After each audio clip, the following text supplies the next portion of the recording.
பசுமை சஞ்சான் கொடுங்க வீடியோக்குள்ளே போகிறது முன்னாடி ஒரு முக்கியமான பதிவு பார்க்க போகிறாங்க. என்ன அப்படின்னு பார்த்தீங்கன்னா, இப்போ விவசாயிகளுக்கு பெரிய பிரச்சனை அப்படின்னு பார்த்தீங்கன்னா தண்ணி தாங்க.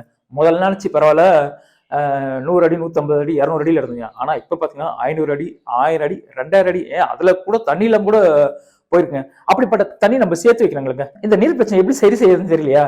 அதுதாங்க இப்போ பின்னாடி பாக்குறீங்களா, இதுதாங்க அந்த நீர் தேக்க தொட்டி. இதை பாத்தீங்கன்னா கோயம்புத்தூரை சேர்ந்த கதிரேசன் அப்படின்றவர் வந்து NK ரிங் தொட்டி அப்படின்ற பேர்ல அமைச்சு கொடுத்துட்டு இருக்காருங்க. இவர் பாத்தீங்கன்னா வட்ட வடியிலும் அமைச்சு கொடுத்துருக்காரு, சதுர வடியிலும் அமைச்சு கொடுக்குறாருங்க. அதுவும் பாத்தீங்கன்னா சாதாரணமாலங்க வாஸ்து பார்த்து அமைச்சு தராருங்க. இந்த தொட்டில ஒரு சிறப்பம்சம் என்ன அப்படின்னு பாத்தீங்கன்னா, இது ஒன் டைம் இன்வெஸ்ட்மெண்ட் தாங்க.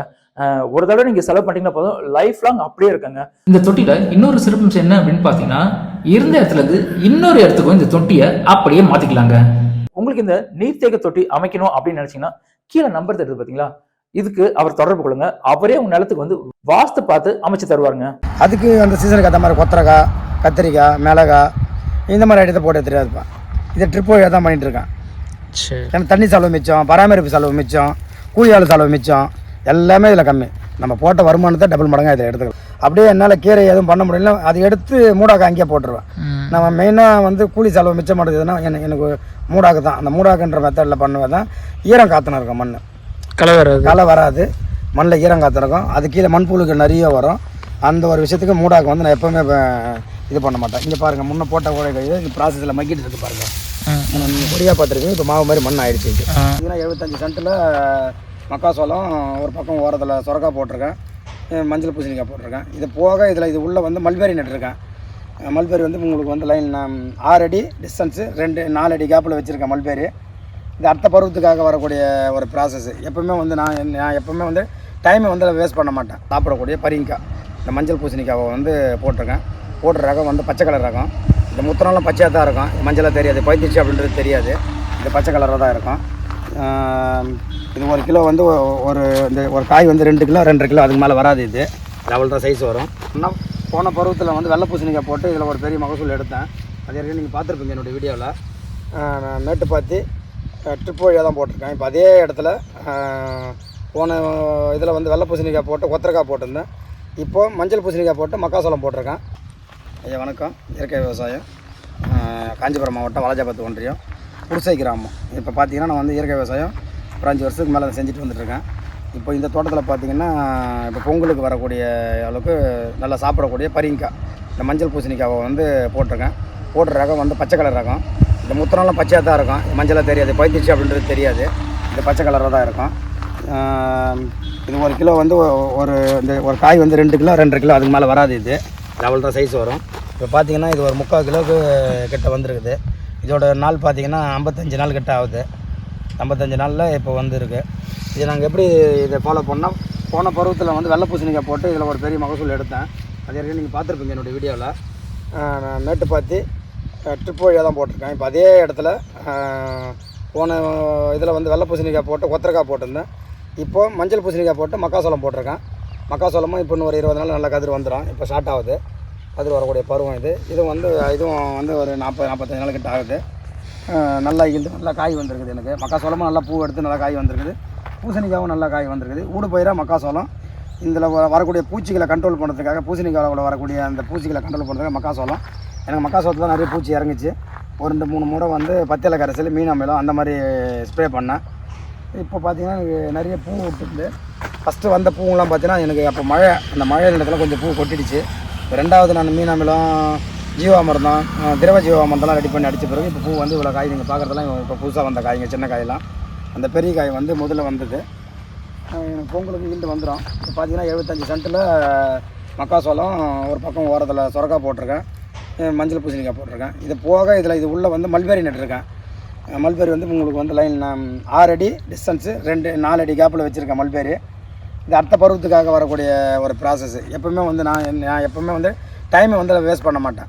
எவ்வளோ இப்போ எல்லாம் பண்ணுவாங்க, உழவு ஓட்டணும், அறுவடை பண்ணணும், 10 நாள் கைனி விட்டுணும், வைக்க போகணும், நெல் வியாபாரம் பார்க்கணும், அந்த மாதிரி விஷயத்தெல்லாம் அவங்க எல்லாமே அடுத்தடுத்த வேலை பார்ப்பாங்க. நான் முன்னாடியே யோசிக்கக்கூடிய இது. இப்போ அடுத்த பருவத்துக்கு என்ன பண்ண போகிறோமோ அதுக்கு முன்னாடியே இதிலே நான் ரெடி பண்ணிவிடுவேன். எனக்கு அது கொஞ்சம் வேலை கொஞ்சம் சிக்கலாக தான் இருக்கும். அதுக்கேற்ற மாதிரி டெக்னாலஜியாக என்ன பண்ண முடியுமோ அதை பண்ணிவிடுவேன். போன பருவத்தில் பார்த்தீங்கன்னா ஆயுத பூஜைக்கு பூசணிக்காய் விற்கிறதுக்கு முன்னாடி இது பூசணிக்காய் அறுத்த அன்றைக்கி மறுநாள் இது உழவு ஓட்ட ஆரம்பித்தேன். இந்த கொடியெல்லாம் அள்ளி இங்கே உரமாக போட்டேன். மூடாக்குன்ற விஷயத்தில் இங்கே நாங்கள் போட்டு வச்சேன். இப்போவும் அதை தான் பண்ண போகிறேன். இந்த பூசணிக்காயோட கொடி எடுத்து மல்பெரிக்கு மூடாக்காய் போட போகிறேன். மல்பெரியை கூட மூடாக்காய் போடும்போது மக்காசோளத்தையும் சேர்த்து போடுறேன். மக்காசோளமும் மல்பெரி கொடியும் அறுவடை பண்ணிவிட்டு இதுக்கு மூடாக்காய் போட்டு ஆட்டு சாணம் வச்சுருக்கேன். அது எருவாக கொட்டி மேட்டுப்பாத்தி அமைச்சிட்றேன். 6 அடிக்கு ஒரு டிஸ்டன்ஸில் மேட்டுப்பாத்தி பார் போட்டுறேன். ட்ரிப் வழியாக தண்ணி விட்றேன். எனக்கு நல்ல வருமானம். 1 டைம் செலவு பண்ணி வச்சுட்டுனா 2 பருவம் 3 பருவத்துக்கு எனக்கு கூலியால் செலவு மிச்சம். எனக்கு அதனால் எனக்கு வருமானம் கிடைக்குது எனக்கு. சரிங்க. இப்போ இந்த மஞ்சள் பூசணி நடவு பண்ணும்போது எப்படி நடவு பண்ணீங்க, அதை பற்றி சொல்லுங்களேன். ஐயா 2 அடிக்கு ஒரு விதை நட்டையா. என்னோட டிப்பு வந்து 2 அடிக்கு ஒரு ட்ராப் ஹோல்ஸ் இருக்குது. எங்கே நட்டீங்க, விதை காட்ட முடியுமா? இங்கே நட்டுக்கிறையா. இந்த பைப்பில் வந்து 2 அடிக்கு ஒரு ஹோல்ஸு. இந்த 2 அடியில் ஒரு அது அடுத்த உயர் வந்து இங்கே இருக்குது 2 அடிக்கு. இந்த நடுமயத்தில் வந்து மக்காசோளம் நடுறேன். இந்த கேப் வந்து களை வராமல் இருக்கிறதுக்காக மக்காசோளம் நடுறேன். அந்த மாதிரி 2 அடிக்கு ஒரு பூசணிக்காய் விதை. இது நம்ம ஈரமான பருவத்தில் நம்ம கை நட்டுட்டோமா எல்லா விதைங்களும் முளைச்சி வந்துடும். அதுக்கு தண்ணி தேவைப்படாது. முளைச்சி வரத்துக்கு தண்ணி தேவைப்படாது. வந்துருச்சுன்னா அந்த வேர் விட்டுக்கும். எங்கே இந்த 2 அடியில் அந்த வேர் வந்து சீக்கிரமாக தண்ணி நோக்கி நம்ம பூமியில் அது வளைச்சி வந்துடும். எங்கே ஈரம் இருக்குதோ அதை பார்த்து. அதனால் நம்ம அதுக்கு 2 அடி தானே, அந்த நடுமத்தில் எப்படி தண்ணி சின்ன செடி தானே அப்படி யோசிக்க வேண்டியதாக இல்லை. என்னோடய அனுபவத்துக்கு நான் இவ்வளோ பருவம் பண்ணிகிட்ருக்கேன். ஒரு பருவத்திலையும் பயிர் செய்கிறேன்.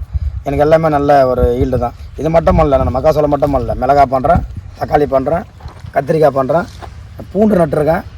எல்லாமே அந்த 2 அடி டிஸ்டன்ஸில் நடுறேன். நல்ல ஈல்டு தான் ஐயா. அதுக்கு நடுமயத்தில் களை வருது அப்படின்னு ஒரு யோசனைனா கீரை விதைச்சி விட்ருவேன். புளிச்சிக்கீரை, அரைக்கீரை, சிறுகீரை அந்த மாதிரி விதைச்சி விட்ருவேன். இந்த செடி நம்ம மெயின் கிராப் எது வருதோ எனக்கு 40 நாளில் 35 நாளில் கீரை எடுத்துருவேன். அப்போ இந்த செடி வளர்ந்த பிறகு இது இடத்த கவர் பண்ணிக்கும். களை கண்ட்ரோல் எனக்கு மிச்சம். அப்படியே என்னால் கீரை எதுவும் பண்ண முடியல, அதை எடுத்து மூடாக்க அங்கேயே போட்டுருவேன். நம்ம மெயினாக வந்து கூலி செலவு மிச்சம் மாட்டேங்குதுன்னா எனக்கு மூடாக்கு தான். அந்த மூடாக்குன்ற மெத்தடில் பண்ணுவேன் தான். ஈரம் காத்துன்னு இருக்கும் மண், களை வராது. மண்ணில் ஈரம் காத்திருக்கும். அது கீழே மண்புழுக்கு நிறைய வரும். அந்த ஒரு விஷயத்துக்கு மூடாக்கு வந்து நான் எப்போவுமே இது பண்ண மாட்டேன். இங்கே பாருங்கள், முன்னே போட்ட கூட இந்த ப்ராசஸில் மக்கிட்டு இருக்கு பாருங்கள். நீங்கள் கொடியாக பார்த்துருக்கீங்க. இப்போ மாவு மாதிரி மண் ஆயிடுச்சு. இப்போ இதே தான் அடுத்த பருவத்துக்கும் இது மல்பெரி செடி. 6 அடிக்கு வரும்போது இது மல்பெரி செடி. இப்போ அந்த மாதிரி இதை போட்டு இது மேலே வந்து இந்த சாண எருவு வந்து இதில் கொட்டிட்டு இந்த பக்கம் அந்த பக்கம் ஒரு அடி பார் போட்டுருவோம். 2 அடி பார் போட்டுருவோம் இதில். இப்போ அடுத்த பார் 6 அடியில் வரும். செடி வந்து மல்பெரி வந்து 4 அடிக்கு டிஸ்டன்ஸில் நட்டுருக்கேன். இப்போ 4 அடியில் நடும்போது இந்த செடி வந்து நான் 20 வருஷம் வச்சுருப்பேன் மல்பெரி இந்த தோட்டத்தில். இந்த நடுமயத்தில் 20 வருஷம்னா வருமானம். நான் மல்பெரி பட்டுப்பூச்சி எடுத்து வளர்த்து அது ஒரு லாபம் எடுத்துருவேன். அதுக்கு நடுமயத்தில் இதில் வந்து சீசனுக்கு ஏற்ற மாதிரி புளிச்சக்கீரையோ, அரைக்கீரையோ, சிறுகீரையோ, தண்டுக்கீரையோ அது நடுவேன். அது போக பொங்கல், ஆயுத பூஜை இது மெயின் எனக்கு. இது மெயினில் வெள்ளை பூசணிக்காயும் போட்டுருவேன், மஞ்சள் பூசணிக்காயும் போட்டுருவேன். இந்த 3 மாதம் போயிடுச்சுன்னா மிச்சம் இருக்கிற 6 மாதத்தில் அதுக்கு அந்த சீசனுக்கு ஏற்ற மாதிரி கொத்தரக்காய், கத்திரிக்காய், மிளகாய் இந்த மாதிரி ஐட்டத்தை போட்டு எடுத்துகிட்டு இதை ட்ரிப் வழியாக தான் பண்ணிகிட்ருக்கேன். எனக்கு தண்ணி செலவு மிச்சம், பராமரிப்பு செலவு மிச்சம், கூலியாள் செலவு மிச்சம், எல்லாமே இதில் கம்மி. நம்ம போட்ட வருமானத்தை டபுள் மடங்காக இதில் எடுத்துக்கலாம். சரி, அது நீங்கள் ஜிக்ஸாக் முறையில் எதுவும் பண்ணியிருக்கீங்க அப்படின்னு சொல்லியிருந்தீங்க. ஆமாய்யா. ஏன் இந்த ஜிக்ஸாக் முறைன்னு தெரிஞ்சுக்கலாமா? எதுக்காக இந்த மக்காசோளம் ஜிக்ஸாக் முறைன்ட்டு? இது மக்காசோளத்தை பொறுத்த வரைக்கும் நான் வந்து ஜிக்ஸாக்னா என்னன்னு ஃபர்ஸ்ட் இதாக காமிக்கிறேன். இப்போ ஜிக்ஸாக்னா நம்ம ஒரு வரிசையில் வந்து நேராக நடுவோம். இப்போ நடக்கூடிய வரிசை வந்து ஒரு லைன்னா இப்படி நீட்டாக நட்டுட்டே. ஆமாம். இந்த 2 செடிக்கு நடுமயத்தில் ஒரு செடி நடணும். அதுதான் ஜிக்ஸாக் முறை. முக்கோணமான வளர்த்து இங்கே ஒன்று நட்டுக்கிறேன். அதோட இது இங்கே ஒன்று நட்டுருக்கேன். அதுக்கு ஆப்போசிட்டில் இங்கே ஒன்று நட்டுருக்கேன். இந்த 3த்துக்கு இது ஜிக்ஸாக்கு. அந்த பக்கம் இந்த பார்க்கும்போது இது ஜிக்ஸாக்கு. எதுக்காகன்னா மக்காசோளத்தை பொறுத்த வரைக்கும் மகரந்த சேர்க்கை நடந்தால் தான் கதிர் அதிகமாக வரும். மெயினாக வந்து எல்லா பூக்களுக்கும் மகரந்த சேர்க்கை நடக்கும். அதில் பார்க்கணும் பூ வந்து இந்த கதிர் மேலே வந்துடும். இந்த இலை மூலியமாக தான் அந்த கதிர் வரும் மொத்தம் மகரந்த சேர்க்கை இங்கே நடக்கும். அதனால் இந்த 2 காற்றுல வந்து இது ஆடும் போது இந்த ஜிக்ஸாக்கில் இருக்கும் போது கதிர் வந்து நல்லா வளர்ச்சியாக வருது. இது வந்து எப்படி பார்த்தீங்கன்னா நான் வந்து ட்ரைனிங் போயிட்டு கவர்மெண்ட் மூலிமா ட்ரைனிங் போட்டு அங்கே கற்றுக்கிட்டேன். நான் ஆல்ரெடி ஒத்த வரிசையில் தான் நட்டுருந்தேன். இப்போ ரெட்டை வரிசையாக ஜிக்ஸாக்கில் நட சொல்லி அவங்க சொல்லி கொடுத்த பிறகு எனக்கு மகசூல் அதிகமாக வருது. என்னோட அனுபவத்தில் சொல்கிறேன். அவங்க சொல்லி பாடம் எடுத்து கிளாஸ் கற்றுக்கினேன். அது உண்மையாக பொய்யான்னு தெரிஞ்சுக்க நான் வந்து நட்ட பிறகு எனக்கு நல்லா வருது. போன பருவத்துக்கு சிங்கிளாக நட்டேன், இந்த பருவத்துக்கு ஜிக்ஸாக்கில் நட்டேன். இப்போ நல்லா மகசூல் நல்லா தான் இருக்குது. ஒரு பருவம் எடுத்துட்டேன், இது 2வது பருவம் இது. அப்படி நீங்கள் சொல்கிற போது இது பாலினேஷன் பண்ணுற எல்லா செடியும் ஜிக்ஸாக் முறையில் பண்ணலாம். நல்லாயா அந்த மாதிரி இருக்கும்போது நல்லாயிருக்கும். பண்ணலாம். அப்போ ஜிக்ஸாக் முறையில் வந்து இப்போ இந்த தோட்டத்து ஃபுல்லாக கூட ஜிக்ஸாக் முறை பண்ணலாம். ஃபுல்லாகவே நடலாம். நம்ம அது நட வேண்டியதில் அதுக்கு தானே விதப்பு வரைக்கிறோம். இப்போ கையில் தூவி ஆமாம் நெல் அப்படியே தூவி விட்ருவாங்க, தூவி விட்டு ஓட்டுவாங்க. அது ஆல்ரெடி ஜிக்ஸாக் முறையிலே வந்துடும். நம்ம வந்து இது எதுக்கு வச்சுக்கிறோன்னா மெயின் பயிர் பூசணிக்காய். இது ஊடு பயிராக வைக்கிறதுனால நம்ம நட்டு தான் ஆகணும். அந்த மேட்டு பாயத்தில் இடம் ஒன்று கலை கண்ட்ரோலு, ரெண்டாவது நம்ம கைனிக்கு சத்து வரணும். மக்காசோளத்தோட தண்டு வேறு இலைங்க எல்லாமே நம்ம கைனிக்கு வந்து சத்து, நம்ம எல்லா சத்தும் நம்ம உறிஞ்சிடுறோம். அது சத்து வரணும், மண் வளம் கெடாமல் இருக்கிறதுக்காக தான் நம்ம மக்காசோளத்தை போடுறோம், உளுந்து போடுறோம், இந்த மாதிரி வேர்க்கடலை போடுறோம். அதில் போகிறத நம்ம தெளிவாக பண்ணணும். நமக்கும் வருமானம் வரணும், மண்ணுக்கும் சத்து வரணும். அந்த ஒரு விஷயத்தில் இதை நான் ஃபாலோ பண்ணுறேன். சரிங்க, நான் கேட்ட கேள்வி நிறைய விஷயங்களை சொன்னீங்க. ஜிக்ஸாக்ன்ற புதிய முறையை வந்து விவசாயிகளுக்கு சொல்லியிருக்கீங்க. இந்த வீடியோ பார்க்குற விவசாயிகளுக்கு ரொம்ப உபயோகமாக இருக்குங்க.